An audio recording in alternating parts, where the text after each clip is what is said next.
Hello and welcome once again to this Red Gaming Tech video of myself, Amata. Hope you guys are having a good week so far and enjoying the lovely weather, which has thankfully cooled down a bit. But as always, I'm here with the latest news from the tech world from the last 24 or so hours as of the 5th of August. We've got loads to discuss today, so I'm just going to get stuck right in as usual, and we're going to begin things with yet another update to Intel's Alder Lake. So of course we already know that Alder Lake does indeed use the hybrid technology of Intel, which is otherwise known as the big.LITTLE architecture, and it is set to launch in the second half of next year, which Intel recently confirmed. Now we have a recent leak from Coreboot, which you can find linked below, and it has all the configurations of Alder Lake listed ready for your perusal. So we see Alder Lake S desktop and Alder Lake P. Now you may recall there was a tweet from Kamachi recently about Alder Lake P. Well, I say recently, it was a little while ago now, but regardless, we were all like, okay, what on earth is it? It literally was just P and then a link, and that was it. But it appears to be a mobile series. But the big thing that we can take away from this leak on Coreboot is we actually get a bit of a look-see at the configuration of Alder Lake. Now, as always, I just want to quickly preface this by saying you will need your salt shaker for this, pinch of salt, TM and all of that, because obviously anything that doesn't come directly from the mouth of the company, just pinch of cynicism is all I'm saying. Anywho, so we do have a complete stack of processors here for both S and P variations. So for Alder Lake S, we see 8 plus 8 plus 1. That is literally going to be 8 big cores, 8 small cores. 8 plus 6 plus 1 is 8 cores, 6 small cores. And then we've got 8 big cores, 4 small cores for 8 plus 4 plus 1. You're kind of getting where I'm going with this. And then we see 8 big cores, 2 small, and then just an 8 big cores with 0 small cores. And we see some 6 big core variants as well, so it's 6 big cores to 8 small, 6 to 8 again, 6 to 6, 6 to 4 twice, 6 to 2, and so on and so on. And you can see the full list that I have provided for you thanks to the Coreboot leak.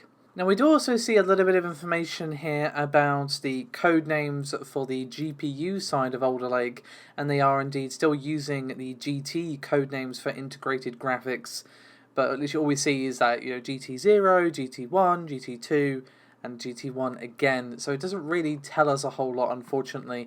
So again, the main takeaway from this is the reveal, or the alleged reveal, I should say, of Alder Lake's configurations, and obviously that has been one of the biggest question marks hanging over this whole Alder Lake thing ever since we basically had it confirmed that it would be using a big.SMALL or big.LITTLE or whatever you want to call it configuration. But we're going to move on now from Intel to Nvidia, as we have a bunch of stuff regarding the upcoming RTX Ampere series. Now obviously we're all trying to figure out exactly when we can expect Nvidia to unveil the RTX 30 series of cards. And there's been all sorts of dates and guesses bandied around. Of course, I've said before that it would make sense to have it near the end of August, sort of at or around the usual time of Gamescom.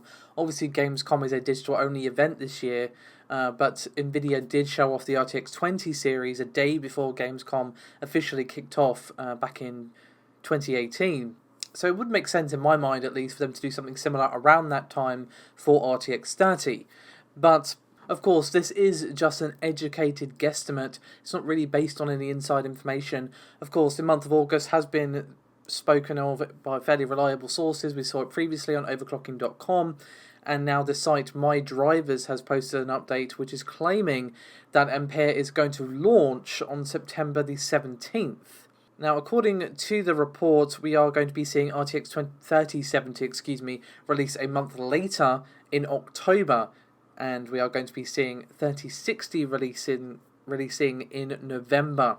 Now, this is kind of what they did with the RTX 20 series. We did see a staggered launch where we saw the top end come out first, and then we saw the less powerful cards come out sort of drip fed, and obviously it took a while for the full stack or range of cards to actually be released. So this would make perfect sense, and a September launch would kind of line up with an August reveal.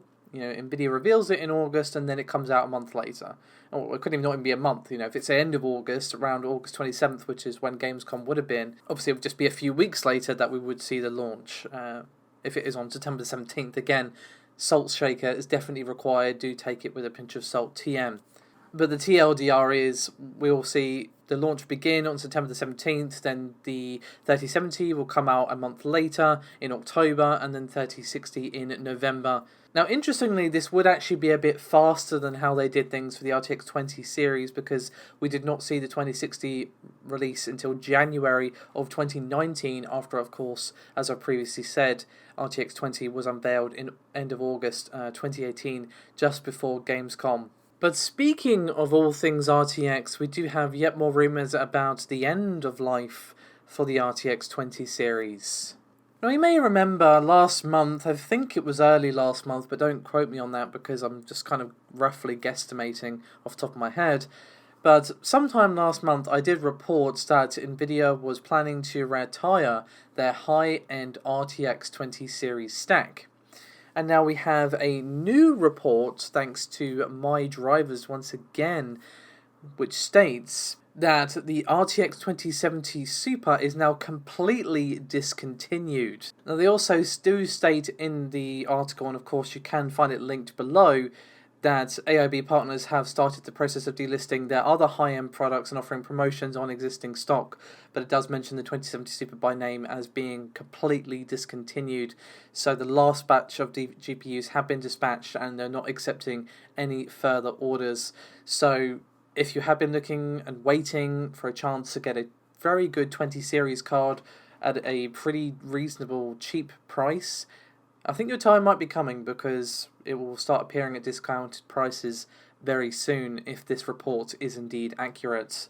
Interestingly, however, the RTX 20 series is not completely dead. The two series that have yet to be discontinued are the RTX 2060 and GeForce GTX 1660. Interestingly, we actually have seen a price increase for these two cards, primarily due to their popularity for cryptocurrency mining. But I would imagine that's going to be short-lived, because we are obviously expecting some sort of card to replace them in the RTX Ampere series. But still, for the moment at least according to the report from My Drivers, the 2060 and the 1660 are some of the last bastions of the 20 series cards. Not exactly shocking. Again, if we are expecting Nvidia to unveil Ampere next month, it would make perfect sense. Sorry, not next month, this month. It's August now. This year is just... ugh. What can I say? You guys know what I'm saying. Anyway, if we're expecting Nvidia to unveil it later this month, it makes sense for them to start doing this, and obviously it makes sense for AIBs to start doing this as well. So, with all that said, we're going to move on now to some news regarding the PlayStation 5 console. First up, a couple of things regarding the DualShock 5. Sorry, the DualSense, should I say. Now, obviously, we do know what the DualSense looks like. We've known what it's looked like before we knew what the actual console itself looked like, but we'd never seen the back. But now a 360-degree render has been added to the official page for the console. And if you were hoping that there was some sort of back buttons or paddles or anything like that on the back of the controller, sadly, F in chat for you, because that is not the case. The back of the console is completely blank, and you can see for yourself by the image on screen. But while we're staying on the topic of the DualSense, I just want to draw your attention to a recent leak thanks to I am Alex, or Alex Kayor, hopefully I pronounced that correctly, on Twitter, who has said that there has been a recent leak showing a black variant of the DualSense controller. Now, the source for this is unknown, so do take this with a fairly significant fistful of salt, to be honest. But you can see for yourself the images on screen. And to be honest, I'm not keen on the look, if this is indeed true, and if this is indeed how the black variant even looks. Because obviously you've got the black controller, which looks nice, but you've got these weird just white buttons and D-pad, which just doesn't look right. And if you compare it to like the renders, the fan-made renders of how the controller might actually look if there was a black variant offered, it's a little bit underwhelming. But again, this could be false, it could be based on an old model, it could be fake, all sorts of possibilities that would lead to this not actually being how the black variant of the controller would look, assuming Sony are even going to do that. I mean, I'm hoping they do, just because more choice is always good for consumers. I hope there's a black variant of the console as well. But if this is indeed how it looks, I actually prefer the original controller, just aesthetically. If it looks like the expectations that we kind of had, then I would prefer that, but it doesn't. So now, before we move on to what I feel is one of the more meaty topics for this video, I just want to highlight some recent comments from the Sony CEO Kenichiro Yoshida.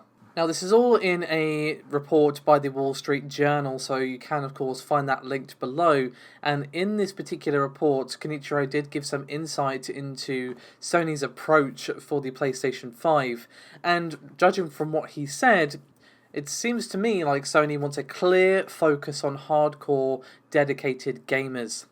And he apparently called at the recent meeting the PS5 a, quote, niche product, with the device being primed at least at launch for the hardcore gaming market. Now, this does actually make sense for the launch, because the sort of people who are buying a console at launch are probably going to be hardcore gamers. People who are happy with their current console, people who might be happy sticking with PC. They might wait for the price to drop a little bit. It's that sort of thing. Obviously, you're going to get the people buying it for their kids as a gift or whatever. They're obviously going to be in there too. But I think Sony knows that its primary audience for the launch is going to be hardcore gamers. They know they kind of have to convince them to put down the PS4 controller and pick up a PS5 controller instead, obviously at the cost of, well, who knows. Now, unsurprisingly, further on in the reports, it's obviously clear that Sony views Microsoft as their main competitor right now. They don't really seem concerned with Stadia at all, and well, who can blame them? But still, I thought it was interesting as just a little bit of an insight into how Sony is going to be tackling the launch of this highly anticipated console. So now, we may have indeed had a price leak. Now, obviously, this is not official, it's not from the mouth of Sony, this is the alleged leak of the price, and obviously, there is the very real possibilities that this price is a placeholder, so do keep that in mind for this entire topic, please. Anyway, so, this time around, the leaks came from a French retailer by the name of Carrefour. Hopefully I've pronounced that correctly, probably not, I was never very good at French. Anyway, so briefly there were listings for the PS5 and its peripherals. Obviously these listings have since been removed, but not before some crafty people took some screenshots, thanks to techradar.com for reporting on this. And according to what we can see, the standard edition, the disc edition of the PS5, was €499, and the digital edition was €399.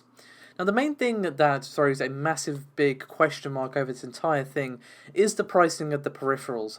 As I'm sure you can notice, the price for the controller, headset, the charging stand, and the multimedia remote are all €49.90. It does seem very strange that they're literally the exact same price. So it does seem to me like these prices are placeholder.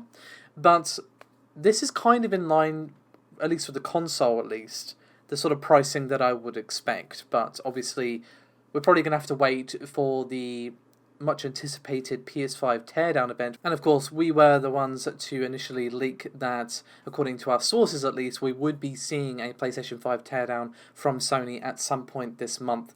And if that is indeed still the plan, I would pretty much expect to see a price reveal sometime around then.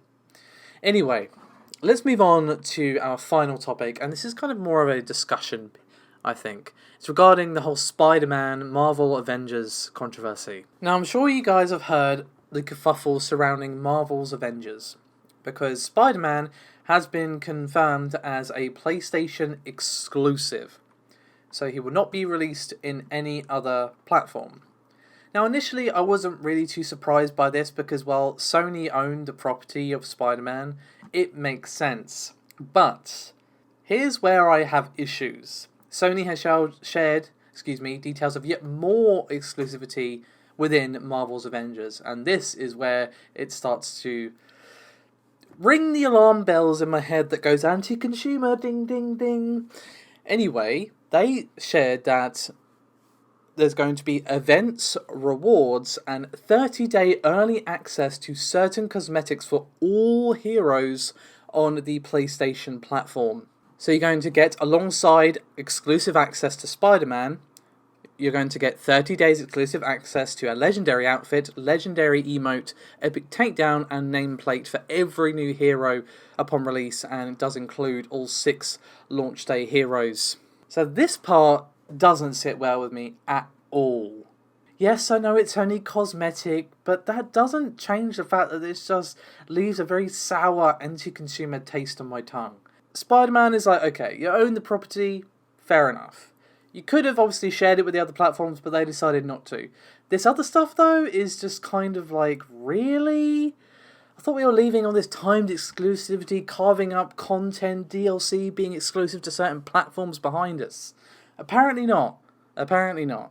So I wouldn't blame anyone in this comment section watching this video in 50 years' time, living on a colony on Mars, if they decided to boycott this game, because I to be honest, I wasn't really interested in playing it. Period, because it's just not really been on my radar, to be honest. But if I was, I would certainly think twice about buying it, because it's just no. This is very 5 years ago. I just thought this was sort of thing that died out, but clearly Sony wants to bring it back from the dead. Anyway, sorry to end the video on a bum note, but here we are. Oh, just a quick note, I am going away this weekend just for a few days, so Paul will be taking care of things Friday, Saturday, Sunday, while I am off, having some well-earned time off. Anyway, thank you so much for sitting through this video. I know it's quite long, especially for one of my videos, but thank you so much for all your support. Honestly, guys, I have been blown away the last few weeks. Anyway, thanks again. Bye-bye.